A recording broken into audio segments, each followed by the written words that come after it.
Всех приветствую на своем канале. Приехал к однокурснику установить дверку топочную на камин. Купил он дом, и камин, говорит, дымит сильно. Вот установил дверь.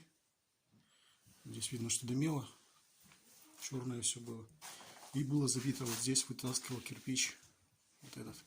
Здесь была пробка. Юшка была постоянно закрыта. И осыпалась, и в этом месте забилась. Юшку открываешь, пробка стоит. Все осыпалось вниз, и кирпичи потемнели. Вон какие темные стали. Полтопки золы было. Сейчас все замечательно работает. Сейчас ему не страшно уже будет. Затопил и вышел во двор поковыряться. А такие камины, чем мне не нравится, что они вот с той стороны в другой комнате печка.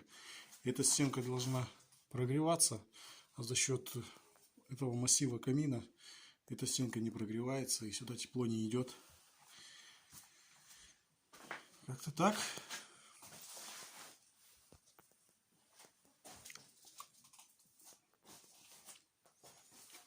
Ну, тоже на берегу реки, вон речка тут не совсем далеко. Вычек за нашим.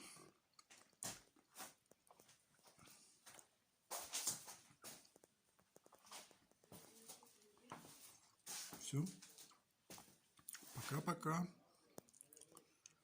До новых встреч.